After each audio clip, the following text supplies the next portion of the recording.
हाय 12th class. आज हम सीखेंगे potential energy of an electric field. Potential energy of an electric field.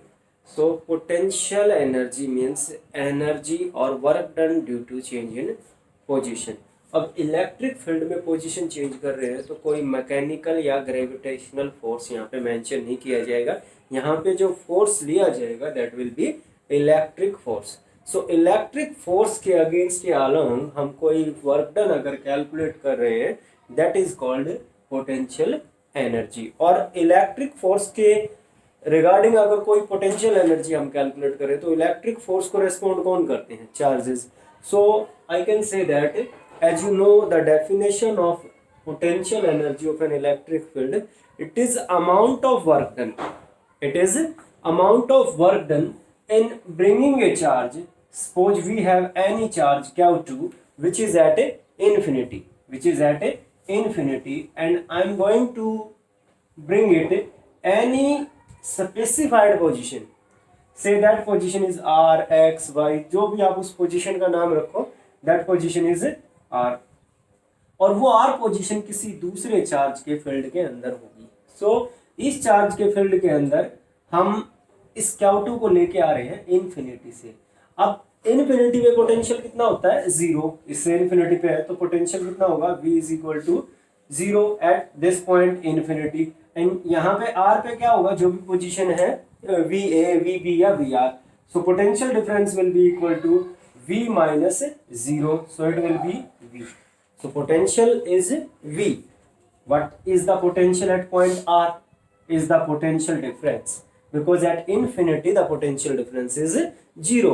So the potential is V, and I have already calculated potential due to a point charge. हमने point charge के लिए potential calculate किया था, and that is V is equal to K Q by R, और you may write down Q by 4 pi epsilon naught R. Q by 4 pi epsilon naught R.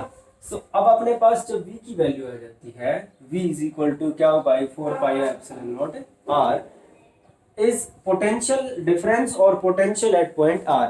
And further we know that the work done or potential energy which is denoted by U or W is equal to V into Q naught, Q2, जो भी आप इस दूसरे charge को कह रहे हो, it is Q2.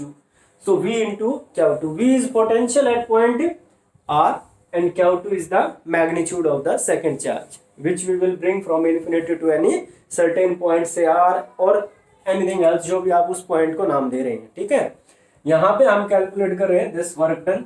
और ये कितने चार्जेस है? 2 चार्जेस का सिस्टम है, तो इसको हम बोलेंगे electrostatic potential energy of a system of 2 charge particle. यहाँ पे 2 चार्ज पार्टिकल के सिस्टम में हम इसको कैलकुलेट कर रहे हैं। So V is equal to Q by 4 pi epsilon naught R and Q2 I don't know here in general it is written as Q2। यहाँ पे तो Q2 का कोई मैग्नीट्यूड नहीं है, अदरवाइज आप न्यूमेरिकल पर्पस के लिए Q2 का कोई ना कोई मैग्नीट्यूड आपको दिया हुआ मिलेगा। अब Q2 की वैल्यू और V की वैल्यू पुट करेंगे। So W is equal to Q is Q1, so Q1 Q2 by 4 pi epsilon naught R is the potential energy of this system of 2 charge particle. अब इसी तरीके से हम n charge particle के system के लिए भी इलेक्ट्रोस्टैटिक पोटेंशियल एनर्जी कैलकुलेट करेंगे। देखिए, सो अभी हम बात करेंगे potential energy of a system of n charge particle. How I will calculate the potential energy of a system of n charge particle? Suppose we have n charges. Firstly, मैं सिर्फ 4 charge assume कर रहा हूँ, Q1, Q2, Q3 and Q4, and then I will extend the result for n charges. So पहले मेरे पास सिर्फ 4 charges है, Q1, Q2, Q3 and Q4. Say Q2 is over here. It doesn't matter. So these are 4 charges. देखिए, ये बिल्कुल उसी तरह से है। हम सभी चार्जेस को Q2, Q3, Q4 और Q1 को किसी भी एक सर्टेन फील्ड के अंदर लेके आने वाले हैं, किसी भी एक नॉन फील्ड के अंदर लेने वाले हैं। और नॉन फील्ड हमें पहले किसी एक चार्ज पार्टिकल का अज्यूम करना पड़ेगा कि हम इन बाकी 3 चार्जेस को किसके फील्ड में इकट्ठा कर रहे हैं या कहाँ पे हम किसी फाइनाइट पोजीशन पे बाकी 3 चार्जेस को लेके आ रहे हैं। सपोज मैं Q2, Q3 और Q4 according to your book Q2, Q3 और Q4 को Q1 के फील्ड के अंदर लेके आना चाह रहा हूँ। सो Q1 को कहीं नहीं जाना पड़ा, Q1 को कहीं पर भी नहीं जाना पड़ा, तो Q1 को कोई डिस्प्लेस हम नहीं करेंगे। से this is electric field of Q1। तो Q1 को कहीं भी हमें डिस्प्लेस नहीं करना पड़ा है। Q1 अब कहीं भी डिस्प्लेस नहीं हुआ, तो Q1 को डिस्प्लेस करने में हमने कोई भी वर्क डन इलेक्ट्रिकली, मैकेनिकली, कैसे भी हमने कोई वर्क डन नहीं किया है। सो द फर्स्ट और वर्क डन इज 0, W1। इसमें हमने सिर्फ अज्यूम किया है कि जो Q1 है वो एक सोर्स चार्ज है जिसके फील्ड के अंदर हम बाकी सभी को लेके आ रहे हैं। ये बिल्कुल ऐसे ही है जैसे हम एक मीटिंग ऑर्गेनाइज कर रहे हैं कुछ फ्रेंड्स के बीच, और उनमें से हमें पहले ये डिसाइड करना होगा कि हम किस फ्रेंड के घर पे जाके मीटिंग ऑर्गेनाइज करने वाले हैं। से अपने पास 4 फ्रेंड है A B C D, हमने डिसाइड किया कि हम B के घर जाने वाले हैं पार्टी के लिए। सो B के घर पे जाएंगे तो B को कहीं नहीं जाना पड़ेगा, B का जो पोटेंशियल एनर्जी है वो क्या रहेगा, 0, because B isn't going anywhere। सो वो कहीं नहीं जा रहा है, तो वहां पे उसका वर्क डन कितना होगा, 0। यहाँ पे Q1 कहीं नहीं जा रहा है, तो Q1 को डिस्प्लेस करने का वर्क डन कितना है, 0 है। यहाँ पे Q2 को लेके आ रहे हैं किसी भी सर्टेन पोजीशन पे, say that position is R12। क्योंकि यहाँ पे बहुत सारे चार्जेस हैं, तो हमने Q1 और Q2 के कॉरस्पॉन्डिंग जो पोजीशन है उसको कहा R12। ये चार्ज कहाँ पे है, इन्फिनिटी पे। Similar to previous one, as the system of 2 charge particle, यहाँ पे इन्फिनिटी पे पोटेंशियल कितना अज्यूम होगा, 0। पोटेंशियल डिफरेंस कितना होगा R12 के with respect, it is V1, जो भी आप इसका लेके चल रहे हो। सो इन दोनों का वर्क डन अगर हम 2 चार्ज पार्टिकल के सिस्टम की तरह लेते हैं, तो W2 will be equal to, जो V है यहाँ पे उसको किससे मल्टीप्लाई कर देंगे, Q2 से। V को Q2 से, V की वैल्यू क्या होगी यहाँ पे R12 पे, it will B K Q1 by R12 and into R2। This is the work done in bringing this Q2 from infinity to this R12 position। अब ये यहाँ पे आ गया है, हमने ये वर्क डन कर दिया। So this is equation first, this is equation second। अब मैं इस Q2 को यहाँ से अरेंज कर सकता हूँ और Q2 को मैं इन्फिनिटी से अब यहाँ पे लेके आ चुका हूँ। So here is now our Q2। अब मैं Q3 को रिमूव करूंगा यहाँ से, इस पोजीशन से, इसके फील्ड के अंदर जहाँ पे आप पहले से ही 2 चार्जेस हैं। तो अगर मैं इसको यहाँ पे लेके आ रहा हूँ किसी भी गिवन पोजीशन पे, तो मेरे को 2 चार्जेस के अगेंस्ट वर्क डन करना पड़ेगा। कन्वेंशनली हम इन चार्जेस को कैसे लेते हैं, पॉजिटिव। सभी चार्जेस कैसे हैं, positive. There will be a force of repulsion. So against electrical forces electrical forces के अगेंस्ट हमें कुछ काम करना पड़ेगा, दैट इज पोटेंशियल एनर्जी। अब हम इस Q3 को यहाँ लेके आ रहे हैं Q1 और Q2 के फील्ड में। तो Q1 के लिए जो एनर्जी रहेगी, पोटेंशियल रहेगा इस पॉइंट का, वो पोटेंशियल रहेगा with respect to say position R13, it will be, I will write down W3, it is R13, 1 और 3 के with respect, so it is K Q1 by R13, और इसको किससे मल्टीप्लाई कर देंगे, Q2 से, और प्लस इसके लिए जो पोजीशन है ये 2 चार्जेस हैं। Q2 के लिए ये पोजीशन कितनी है, R23, Q2 और Q3 के लिए, और Q1 के लिए पोजीशन कितनी है, R13, Q1 और Q3 के लिए। सो यहाँ पे इसके अगेंस्ट जो इसका Q2 का पोटेंशियल है वो कितना होगा, K Q2 by R23, और इससे किसको मल्टीप्लाई करेंगे, यहाँ पे भी सॉरी Q3 आएगा, Q3। So this is work done in bringing Q3 from infinity to in this field at this point R13 with respect to Q1 and R23 with respect to Q2। अब Q3 भी जो है वो इसके अंदर आ गया है, तो Q3 का लिए हमने जो काम करना था वो हम पोटेंशियल एनर्जी दे चुके हैं। अब Q4 को लेके आएंगे, तो Q3 के अगेंस्ट, Q2 के अगेंस्ट एंड Q1 के अगेंस्ट काम करना पड़ेगा। Q1 के लिए इसकी पोजीशन होगी R14, Q2 के लिए इसकी पोजीशन होगी R24 और Q3 के लिए इसकी पोजीशन होगी R34। इन जो चार्जेस का किसी भी एक पॉइंट के लिए, कोई भी जो सर्टेन पॉइंट है उसके लिए पोटेंशियल अलग अलग होगा, क्योंकि इन तीनों चार्जेस की पोजीशन क्या है, अलग अलग। इन तीनों चार्जेस के पोटेंशियल से Q4 को मल्टीप्लाई करेंगे तो Q4 को लेके आने का वर्क डन हो जाएगा। ऐसे ही हम Q5 को लेके आएंगे, Q6 को लेके आएंगे, Q7 को लेके, जितने भी चार्जेस अपने पास है से n चार्जेस, तो nth तक हम ऐसे ही इस प्रोसीजर को कंटिन्यू करेंगे and we can calculate total work done. So what will be W4? W4 will be equal to K Q1 by R14 into Q4। Plus K Q2/R24 into R4 and plus, अब मैं इसको erase कर सकता हूं क्योंकि ये जो use था इसका हो चुका है हमारा, it is K Q3/R34 into Q4। अब हमें क्या करना है, सिंपली टोटल वर्क डन के लिए, अब मैंने सिर्फ 4 चार्जेस के लिए निकाला है, आप इसी स्टेप को फॉलो करके 5th चार्ज के लिए, 6th चार्ज के लिए, 7th चार्ज के लिए इसको आप आगे बढ़ा सकते हो, इस प्रोसेस को कंटिन्यू कर सकते हो।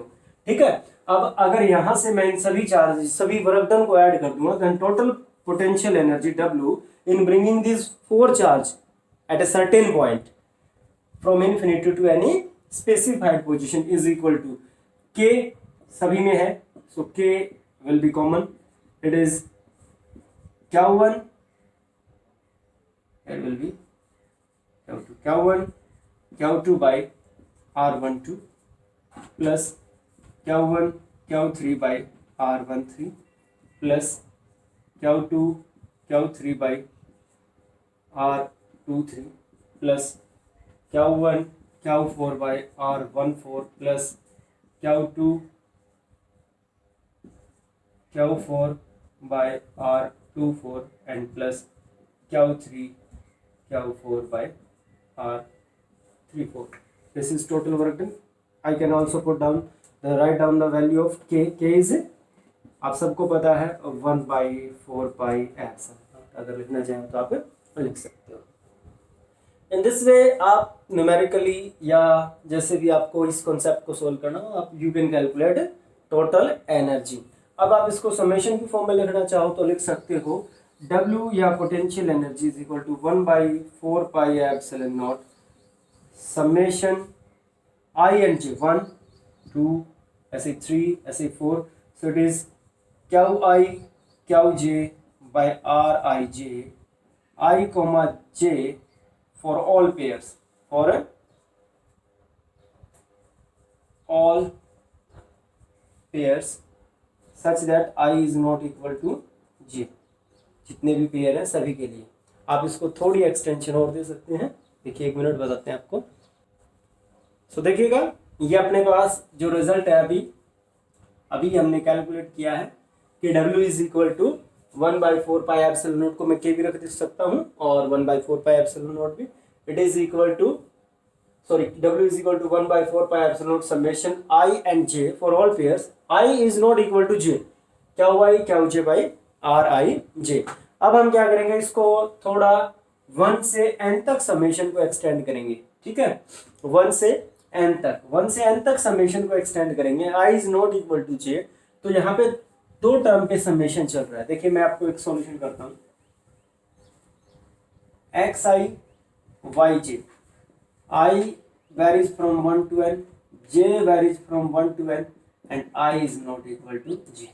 अगर मैं इस समेशन को सॉल्व करूं तो आपके लिए एक सिंपलिसिटी, पहले I की वैल्यू को कांस्टेंट रखेंगे 1, J की वैल्यू को 1 2 3 4 5 6 7 8, वो n को आप 1 मिनट के लिए 3 रख लीजिएगा, से 1 to 3। ठीक है, सो पहले x1 y1 तो हो नहीं सकता क्योंकि x I is not equal to J, so x1 y2 x1 y3। अब x की वैल्यू को क्या रखेंगे 2, x2 y1 x2 y3, x की वैल्यू को क्या रखेंगे 3, x3 constant and it is y2 x3 y1। ठीक है, अब हम y की वैल्यू को कांस्टेंट रखेंगे और x के ऊपर समेशन को सॉल्व करेंगे तो क्या आएगा, y is 1 x2 y1 x3 y2 x1 y2 x3 y3 x1 y3 x2।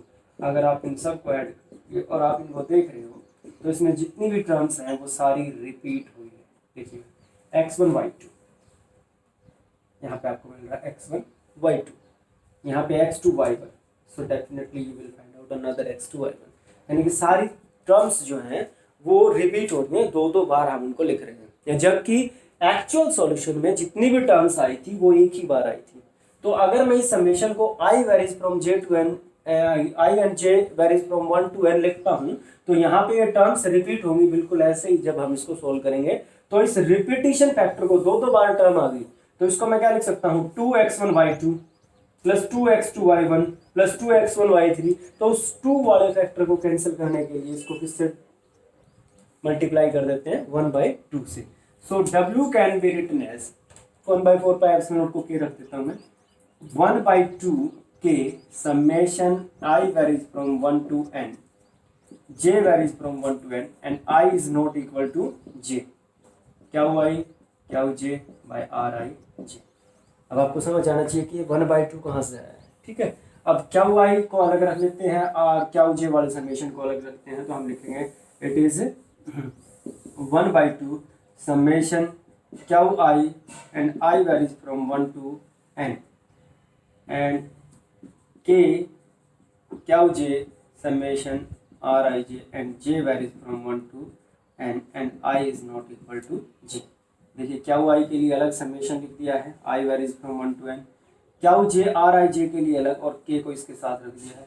अब k क्या बाई r इज पोटेंशियल, अगर 1 रखते हैं तो V1, 2 रखते हैं V2, 3 रखते हैं V3, 4 रखते हैं V4, so it can be written as Vi। So W is equal to 1/2 summation क्या हुआ I Vi, यानी कि work done is equal to 1/2 एक टर्म एडिशनल आ जाती है for a system of n charges and it is क्या हुआ I Vi and I varies from 1 to n। इन वैल्यूज को रखते हुए we can calculate potential energy of a system of n charge particle. ये जो कैलकुलेशन ये solution हमने किया है इस रिजल्ट के लिए, तो आप इसको बार बार देख सकते हैं वीडियो को जब तक आपको ये समझ ना आ जाए, और अगर आपको कोई प्रॉब्लम है तो आप कमेंट बॉक्स में पूछ सकते हो। Thank you for watching.